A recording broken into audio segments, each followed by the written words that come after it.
Control C कर लेंगे, copy करके यहाँ पे आकर इसको क्या कर लेंगे, कंट्रोल भी कर लेंगे या पेस्ट कर लेंगे। हेडिंग हर एक के ऊपर लगाना है। प्रॉफिट एंड लॉस स्टेटमेंट को रिमूव करके statement of financial position, statement of financial position. अच्छा जी, ये कौन बताएगा? इधर क्या आएगा?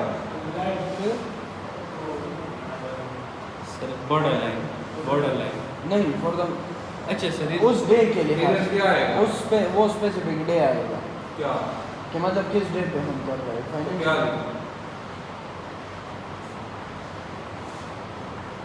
Financial for the year ended. कोई और बताए? इधर क्या आएगा? चलो इसको मैं बैक स्पेस करता हूँ। इधर क्या लिखूंगा?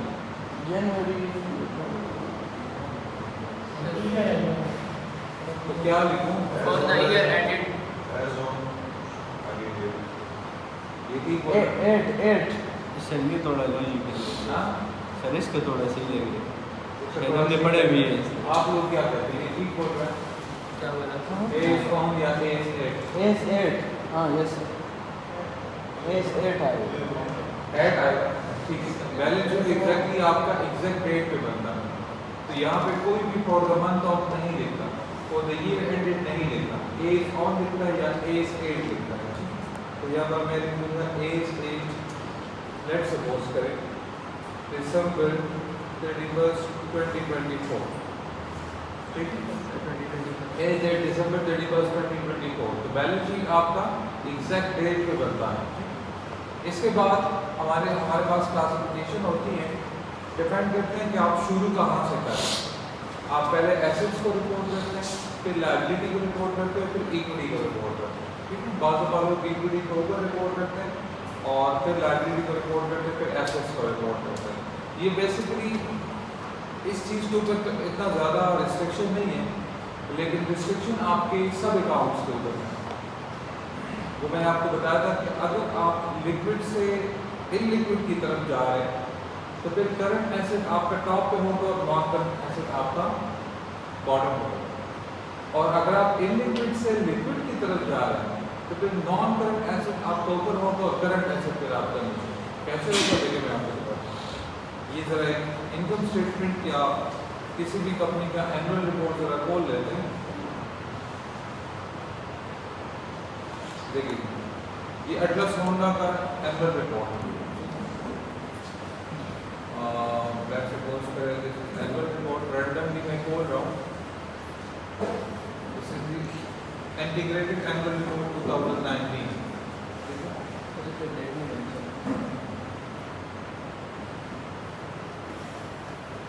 ये जो आप लोग होंडा के प्रोडक्ट यूज करते हैं ये उनका, जिनके पास अगर बाइक शायद हैं तो वो देखें। ये फाइनेंशियल स्टेटमेंट्स हैं, compliance, report of auditor, the auditor report, ये देखिए ये क्या है? Statement of financial position. लिखा क्या है? As date March 31 2011। ये फॉर द मंथ या फॉर द ईयर नहीं है। टॉप पे इन लोगों ने क्या लिखा है? एसेट्स। और एसेट्स के अंदर क्या लिखा है?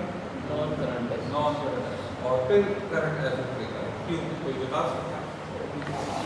Why they listed the non-current asset here in current asset here? ये बेसिकली आपका ना लिक्विडिटी और इलिक्विडिटी पर मैटर करता है। लिक्विड एसेट उस चीज़ को कहते हैं जो जल्दी कैश में कन्वर्ट होता है या उसकी मैच्योरिटी लेस देन 1 ईयर होता है। और इलिक्विड एसेट उस एसेट को कहते हैं जो मुश्किल से नहीं बहुत टाइम बाद एसेट को कन्वर्ट होता है। लेट्स सपोज करें आपने एक गाड़ी ली है, इसको आपने बेचना नहीं है, आपने उसको किस चीज़ के लिए रखा है? प्रोडक्शन के लिए रखा है या मैन्युफैक्चरिंग के लिए रखा है। अब उसको आप बेचते नहीं है, that is non current asset. आपने किसी कस्टमर के ऊपर चीज़ बेच दी, उस कस्टमर से आप 10 दिन बाद पैसे रिसीव करेंगे। पैसे क्या है? Account receivable.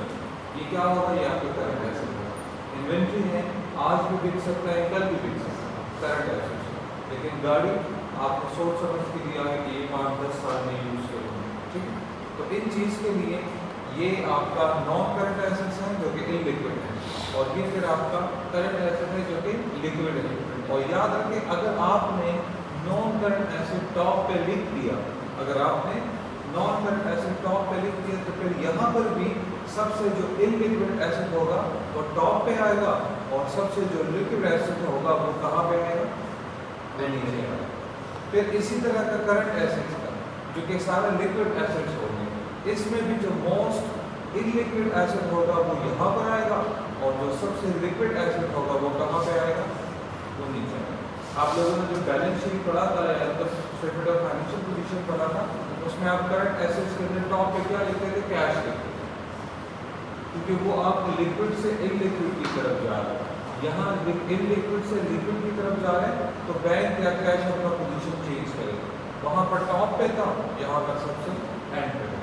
और इसके अंदर भी ये प्रॉपर्टी प्लांट एंड इक्विपमेंट है जो IAS 16 आपको के ऊपर रिप्लाई होता है, जिसके अंदर land, building, machinery, property plant और ये सारी चीज़ें आ जाती हैं।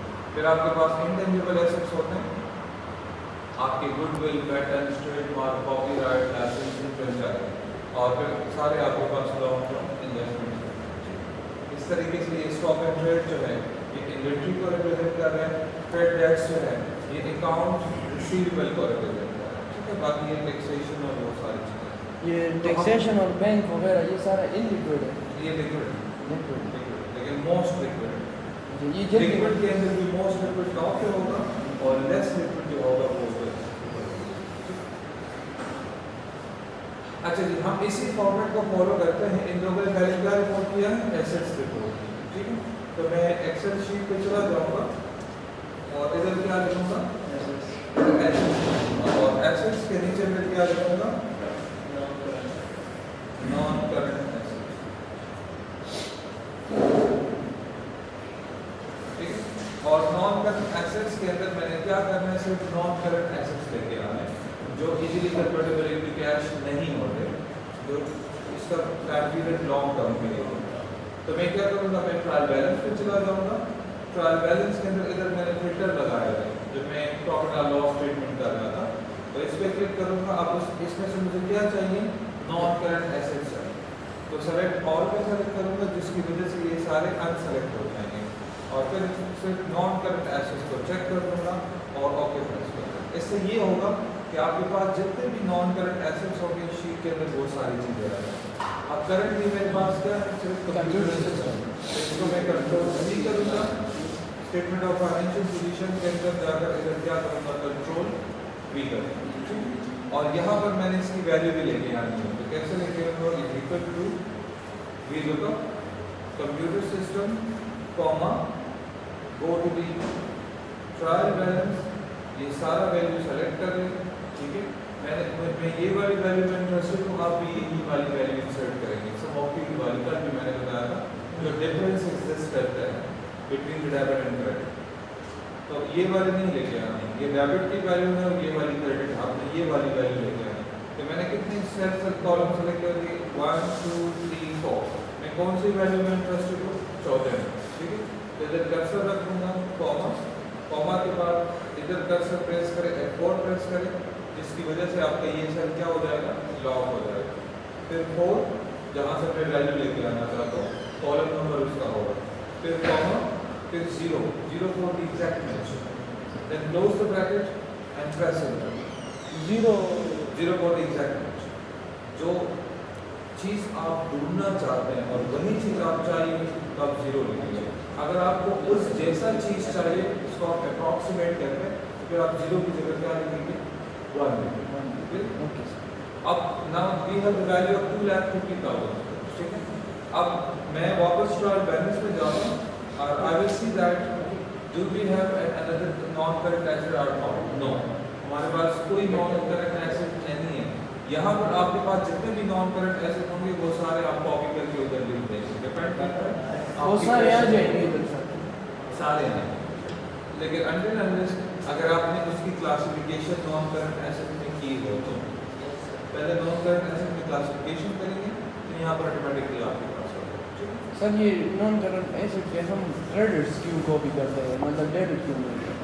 क्रेडिट्स तो कॉपी वो 25 ये क्रेडिट नहीं है, ये सम ऑफ फील्ड है। सम ऑफ फील्ड का मतलब ये है कि जहाँ से आप डेबिट से क्रेडिट को माइनस करते हैं, तो डेफिनेटली जो वैल्यू यहाँ पर है वो ऑटोमेटिकली यहाँ पर। अब इसकी वैल्यू बढ़ेगा तब जब आप दोबारा कंप्यूटर सिस्टम परचेज करेंगे, और इसकी वैल्यू कब होगा जब आप इस कंप्यूटर सिस्टम को वापस करेंगे। तो जो चीज़ आप परचेज करते हैं वो डेबिट होता है, जो चीज़ आप वापस करते हैं वो डेफिनेटली यहाँ पर क्रेडिट होता है। Once we done with this, now simply go to the statement of financial position. अब हमारे पास कोई और नॉन करंट एसेट नहीं है, तो यहाँ पर मैं लिख दूंगा टोटल नॉन करंट एसेट्स, ठीक। और यही वाली वैल्यू जो होगी ये मेरे पास टोटल वैल्यू होगी, तो लिख लगा दूंगा is equal to select this value and press enter. वही वैल्यू मेरे पास आ गई 2,50,000। याद रखें यहाँ पर जितने भी नॉन करंट एसेट्स होंगे यहाँ पर आपने उसको क्या करना है, सम करना है या ऐड करना है। लेकिन मेरे पास सिर्फ एक नॉन करंट एसेट है, तो मैं उसको एज इट इज नीचे लेके आ रहा हूँ with the help of equal to sign, जिससे लिंक भी लगाते हैं। Now we have the current assets,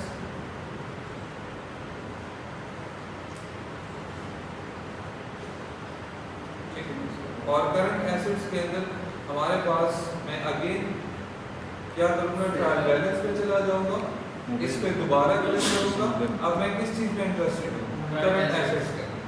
तो इसको अनचेक करें और करंट एसेट को चेक कर दीजिए, ओके प्रेस करें। जब आप ओके प्रेस करेंगे ये देखिए ये सारे करंट एसेट्स आपके पास आ रहे हैं, बैंक, कैश, इन्वेंट्री और मिस्टर डिमांड। तो इसको मैंने उठा दिया, कंट्रोल सी कर दिया, स्टेटमेंट ऑफ फाइनेंशियल पोजीशन में चला गया और कंट्रोल वी कर दिया, ठीक है। यहाँ पर मैं दोबारा वीलर का फॉर्मूला लगाऊंगा। अब 4 मेरे पास करंट एसेट्स हैं, तो 4 को मैंने कॉपी करके इधर ला दिया। Is equal to V lookup select this value comma go to the trial balance. ये सारा वैल्यू मैं क्या कर दूंगा, सेलेक्ट कर दूंगा, यहाँ पर आके कॉमा प्रेस करूँगा। अब देखिए जो मैं कह रहा था ना कि आपने इसको भी सेलेक्ट नहीं करना, इसको भी सेलेक्ट नहीं करना, आपने इसको सेलेक्ट करना। क्यों सेलेक्ट करना है कि टोटल बैंक के अंदर आपने 15 लाख रुपए जमा किए हैं जो डेबिट हो रहे, और उस 15 में से 10,10,000 रुपए आपने बैंक से निकाले हैं या बैंक के थ्रू आपने पेमेंट की है। तो अभी नेट बैलेंस आपके पास बैंक के अंदर पड़ा है 4,90,000। सिमिलरली कैश आपके पास 53 लाख रुपए था, जिसमें से 15,09,000 रुपए का आपने क्या किया, पेमेंट की है, और आपके पास अभी करंटली कैश जो हाथ में पड़ा है 37,91,000। इन्वेंट्री आपने ली थी 12,50,000 की, जिसमें से 3,50,000 की आपने इन्वेंट्री भेजी थी। आपके पास करंटली कितनी वैल्यू की इन्वेंट्री होनी है, 9 लाख की। सिमिलरली मिस्टर रहमान अपनी जगह पर है, इधर कोई इंक्रीज डिक्रीज नहीं आया। तो इस वजह से ये वाली वैल्यू आपने सेलेक्ट करना है, क्योंकि ट्रायल बैलेंस कंप्यूट करते वक्त स्टेटमेंट ऑफ फाइनेंशियल पोजीशन या फाइनेंशियल स्टेटमेंट्स के अंदर आपके पास नेट वैल्यू जाती है। नेट वैल्यू मींस दैट जहाँ से आप डेबिट से क्रेडिट को माइनस करते हैं, ठीक है। अब अगेन फॉर्मूला में आ जाऊँगा, इधर कर्सर रख दूँगा, F4 प्रेस कर दूँगा ताकि इस सेल को मैं क्या कर सकूँ, लॉक कर सकूँ। 4 प्रेस करूँगा क्योंकि मैं चौथे कॉलम वाली वैल्यू चाहिए, कॉमा 0 एनक्लोज द वैल्यू और एंटर प्रेस करें। वैल्यू कितनी आ गई, 4 लाख लगे गए। दोबारा लगाने की जरूरत नहीं है, कंट्रोल डी प्रेस करें, कंट्रोल डी प्रेस करें और कंट्रोल डी प्रेस करें। अच्छा जी एक और बात, जब भी आप कंट्रोल डी प्रेस करते हैं या आप अप्लाई करेंगे, कोशिश करना है कि एक दफ़ा इस वैल्यू को क्रॉस चेक करना है। अब देखिए ये 493,791,9040, ठीक है। सर ये ऊपर से डायरेक्ट देख के मतलब इधर लिख सकते हैं, लेकिन बाद में लिखने में प्रॉब्लम ये होता है कि एक जीरो अगर आपने कम कर दिया फिर आपका बैलेंस शीट इक्वल नहीं। तो या तो वैल्यू को कॉपी पेस्ट कर दें या वैल्यू को VLOOKUP के थ्रू लेके आए, आपकी अपनी मर्जी, ठीक है। कट कॉपी पेस्ट भी कर सकते हैं। Once you done with this, just let's cross check the value, that is 493,791,904। Value ठीक है, ऑलरेडी हमने पहले वेरीफाई रखनी है या नहीं? हां तरतीब इसमें रखनी है नहीं? कैसे सरकार ऐसे में जो आप बोल हां कर सकते। The problem is same, यहाँ पर इसको कंट्रोल सी करें, ऊपर करें, इसको नीचे करें। अच्छा जी, ऐड इसके बाद में हमारे पास बन जाएगा टोटल करंट ऐड कैसे करना है देखिए, is equal to SUM sum, bracket open, select these all value and close the bracket is equal to S7 open the bracket, select these all value, close the bracket and press enter। देखिए हमारे पास value कितनी आई है 55,81,000 रुपए। और अगर आपके पास non current asset इतने ज़्यादा होंगे तो the process remain the same. आपने क्या करना होगा, इधर सम का फॉर्मूला लगाना होगा और सारे नॉन करंट एसेट को क्या करके सेलेक्ट करके ब्रैकेट को क्लोज करके एंटर प्रेस करें। ठीक है, यहाँ पर हमारे पास आएगा टोटल एसेट। टोटल एसेट किस चीज़ का इक्वल होता है, total non current asset plus total current asset, तो is equal to this value sum plus sum भी आप कर सकते हैं और आप प्लस भी कर सकते हैं। चलो सम से करें, SUM bracket open this value comma sum के अंदर पे प्लस का साइन नहीं लगना चाहिए, ठीक, कॉमा से नंबर को अलग करेंगे। This value close the bracket and press enter. कितनी वैल्यू आ गई 58,31,000 रुपए हमारे पास टोटल एसेट्स की वैल्यू। नेक्स्ट हमारे पास हम उस फॉर्मेट को फॉलो करते हैं। एसेट्स इन लोगों ने क्या किया, एसेट्स तो हमने कर दिया, नेक्स्ट इन लोगों ने किया है इक्विटी एंड लायबिलिटीज। ठीक, तो हम भी क्वेश्चन के अंदर जाते हैं, टाइटल लिख देंगे, सारी फॉर्मेटिंग आखिर में कर देंगे, इक्विटी एंड लायबिलिटीज। ठीक है, और अब देखते हैं इस सबसे पहले क्या है, इक्विटी है और फिर उसके बाद नॉन करंट लायबिलिटी। तो इधर लिख दूंगा इक्विटी के अंदर मैंने चीजें लेके आनी है। ठीक है, इक्विटी के अंदर क्या क्या चीजें हैं, दोबारा किधर चला जाऊंगा, ट्रायल बैलेंस में चला जाऊंगा, इसके ऊपर क्लिक करूंगा और इसके अंदर इसको ऑन चेक करूंगा और किसको सेलेक्ट करूंगा, इक्विटी को सेलेक्ट करूंगा, ओके प्रेस करूंगा। इक्विटी के अंदर मेरे पास एक पैटर्न है, वो क्या है, कैपिटल, तो कंट्रोल C करें, स्टेटमेंट ऑफ फाइनेंशियल पोजीशन और इधर जा गए इधर कंट्रोल V करें, तो प्रोसेस रिमेन द सेम। इसका वैल्यू लेके आए, कंट्रोल C कंट्रोल V भी कर सकते हैं और बिलो का फॉर्मूला कर सकते हैं, इज इक्वल टू बिलो का इस value comma go to trial balance, select this all, formula में चले जाए, सर इस ऐसा जमा द साइन वो खत्म कर देंगे। अच्छा जी, अब इक्विटी की वैल्यू जो है या कैपिटल की वैल्यू जो है पास नेगेटिव में आएगी और ये कभी भी नेगेटिव में नहीं हो सकती। ठीक है, आपने इसको क्या करना है, नेगेटिव से पॉजिटिव में कन्वर्ट करना है। कैसे करेंगे, इसके ऊपर क्लिक करें और इधर फॉर्मूला में जाएं, इक्वल टू के बाद और V से आगे माइनस का साइन लगाएं और इंटर प्रेस करें, तो ये वैल्यू आपकी क्या हो जाएगी, नेगेटिव से पॉजिटिव में कन्वर्ट हो जाएगी। Then we have the liabilities, और लायबिलिटीज के अंदर भी सबसे पहले कौन सी लायबिलिटी आएगी, नॉन करंट लायबिलिटी। जिस तरह आपने पहले नॉन करंट एसेट लिखा है तो यहाँ पर भी आप नॉन करंट लायबिलिटी। क्वेश्चन में चले जाऊँगा, क्वेश्चन में देख लूँगा कि हमारे पास नॉन करंट लायबिलिटी है कि नहीं, देखिए है कि नहीं, नॉन करंट लायबिलिटी हमारे पास नहीं है, तो उसको कैंसिल करें, क्वेश्चन में चले जाए और नॉन करंट लायबिलिटी के सामने क्या लिखें, 0 लिखें। ठीक है, फिर उसके बाद हमारे पास आ जाएगा करंट लायबिलिटीज। ठीक है, करंट लायबिलिटीज के अंदर हमारे पास क्वेश्चन में चला जाऊंगा और इसमें से क्या सेलेक्ट करूंगा, करंट लायबिलिटी सेलेक्ट करूंगा और करंट लायबिलिटी के अंदर मेरे पास सिर्फ एक लायबिलिटी है, दैट इज इसको सेलेक्ट करें, कंट्रोल C प्रेस करें, स्टेटमेंट ऑफ फाइनेंशियल पोजीशन के अंदर जाकर क्या करें, कंट्रोल V करें, इसका वैल्यू लेके आए, देखते हैं इसका वैल्यू आती है कि नहीं आती। मैं इसको कंट्रोल C करता हूँ और इधर कंट्रोल V करता हूँ, देखिए वैल्यू आ रही। ये वाला फॉर्मूला मैंने क्या कर दिया, कंट्रोल C किया और वेंडर के आगे जाकर उसको मैंने क्या कर दिया, कंट्रोल V फॉर्मूला लगा। ठीक है, VLOOKUP के अंदर ब्यूटी ये है कि बाद में ये आपका ऑटोमेटिकली लग जाता है, आपको दोबारा लगाने की जरूरत नहीं है। वैल्यू ऑटोमेटिकली नेगेटिव में है, नेगेटिव में भी इसने पॉजिटिव में कन्वर्ट कर दी क्योंकि हमने माइनस का साइन लगाया है। रिमेंबर बात है, ज़्यादातर आप अगर लेट सपोज करें ना, आपने एक चीज़ को माइनस करना है और आपने इसको कंट्रोल सी किया, वहाँ पर कंट्रोल बी किया, जो वैल्यू नेगेटिव में होगी ये ऑटोमेटिकली पॉजिटिव में कन्वर्ट हो जाएगी। तो इस चीज़ को ठीक करने के लिए आपने दोबारा उधर जाना होगा, फॉर्मूले के आगे से माइनस का साइन हटाना होगा, वरना ये करता क्या है, ये नेगेटिव से पॉजिटिव की तरफ जाते हैं, पॉजिटिव से नेगेटिव। सर अगर किसी रकम गलत लिखने की वजह से अगर माइनस आया तब भी प्लस नहीं होगी। रकम गलत होने से कोई ऐसी गलत लिख दी है सर, उसकी वजह से ये वैल्यू जो भी माइनस में आ रहा है, जैसे कॉपी किया तो तो माइनस से तो खत्म किया जा सकता है, लेकिन वो फिर आपका आंसर इक्वल नहीं है। तो लास्ट हमारे पास है मेगामार्ट वेंडर भी हमारे कंप्लीट हो गया। यहाँ पर हमारा हो जाएगा टोटल लायबिलिटीज, और टोटल लायबिलिटी की वैल्यू सिर्फ कितनी है, 7,50,000। यहाँ पर लिख दूंगा total equity and liabilities which is equal to, इधर चलो एक काम करते हैं, इधर वो भी लिखते हैं कुछ भी नहीं। टोटल इक्विटी, इसकी वैल्यू कितनी है, 50 लाख।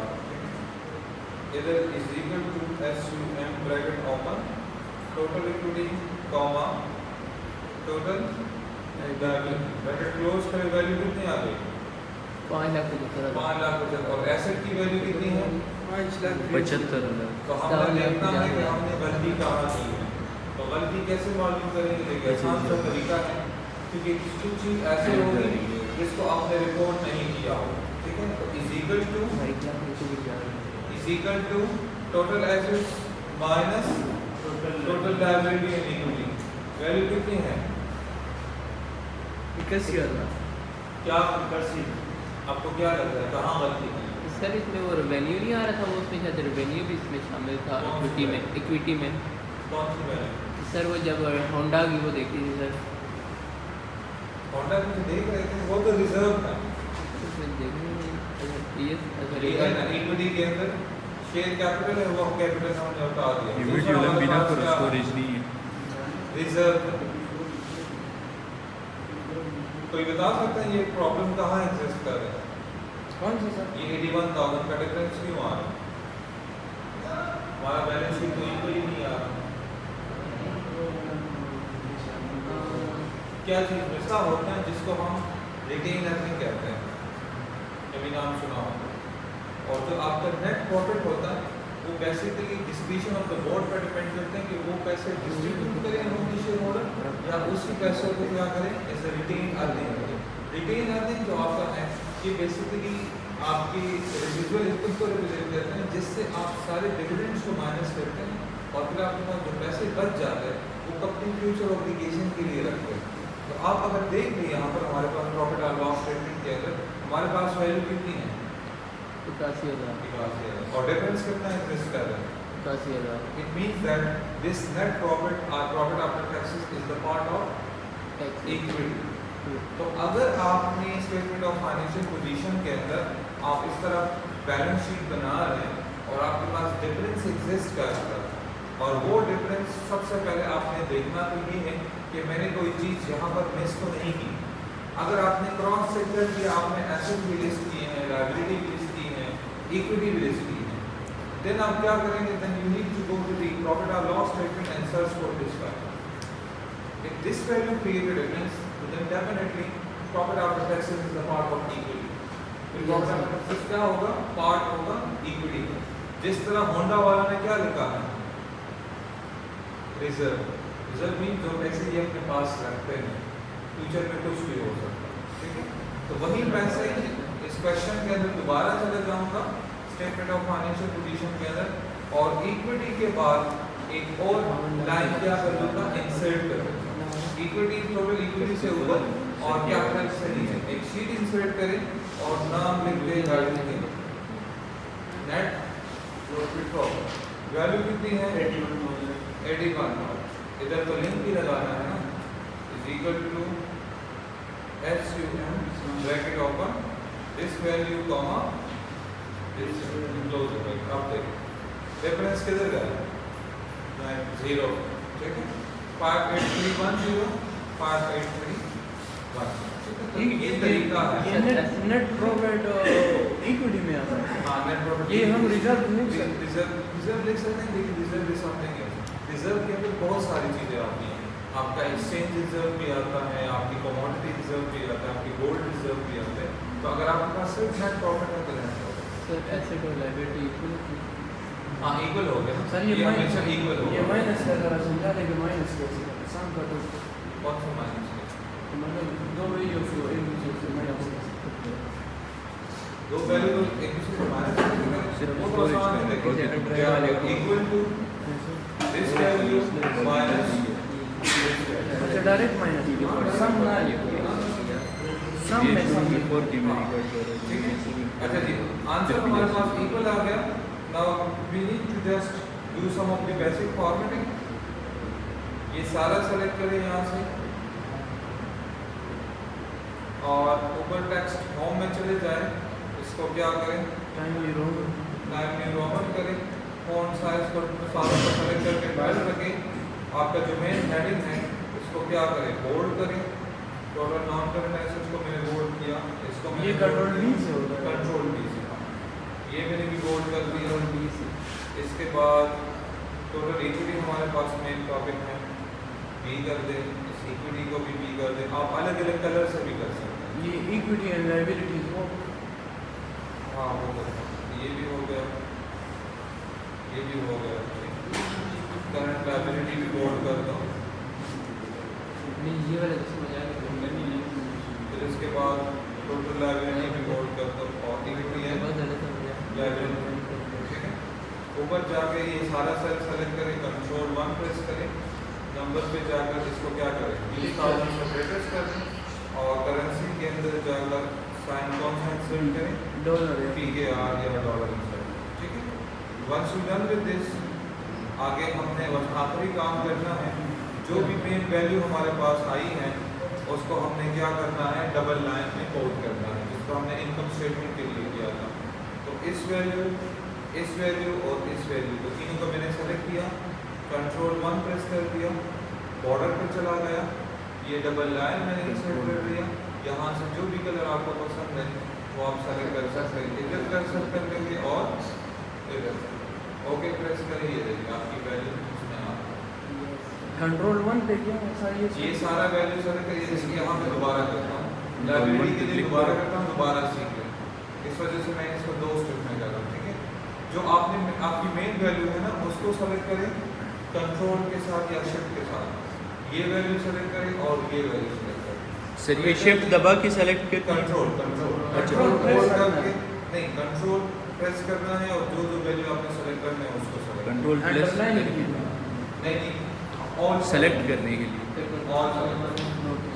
जब आप इसको सेलेक्ट कर लेंगे तो कर्सर को छोड़ देंगे और कंट्रोल को भी छोड़ देंगे और कंट्रोल 1 प्रेस करें। कंट्रोल जब 1 प्रेस करेंगे तो आपके पास ये वाली विंडो आ जाएगी, आपकी विंडो नंबर पे होगी। आप इसमें से क्या कर लेंगे, बॉर्डर पे चले जाएंगे, बॉर्डर में ये वाला लाइन सेलेक्ट करें। लाइन सेलेक्ट करने के बाद इधर आएंगे, जो भी कलर आपको पसंद है, मैं ये वाला कलर कर रहा हूँ ब्लू एक्सेंट को। फिर आ जाएंगे इस रेक्टेंगल के अंदर, इधर क्लिक करेंगे ताकि इधर भी लाइन आ जाए और क्या करें, इधर भी सिलेक्ट करें ताकि आप करें और ओके प्रेस करें, आपकी वैल्यू आ जाए। और अगर इसको आपने कलर करना है तो आप ये अपनी करते हैं, इधर से इसको आप ऐसे कलर कर सकते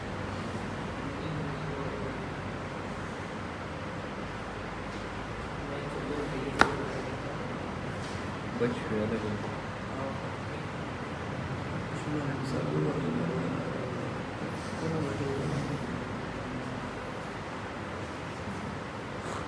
बाकी फॉर्मेटिंग में आपके अपने ऊपर डिपेंड करता है, जिस तरह भी आप कर सकते हैं। फॉर्मेटिंग में कोई रिस्ट्रिक्शन नहीं है, दूर करना है जो भी करना है।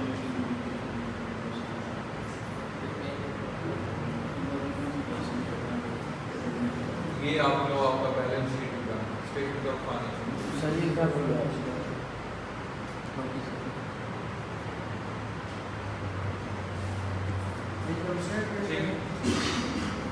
सर बस ये फाइनल खत्म यार, क्या इसकी भी है? नहीं ये तो फाइनल का कोर्स है। अगले क्लास में फिर वो सीखेंगे नहीं कैश फ्लो। ये सर, इधर तक कर। फाइनेंशियल इधर तक कर। क्या पूरी हो सर गई अभी एक मिनट, अभी लेक्चर इधर तक कर। हाँ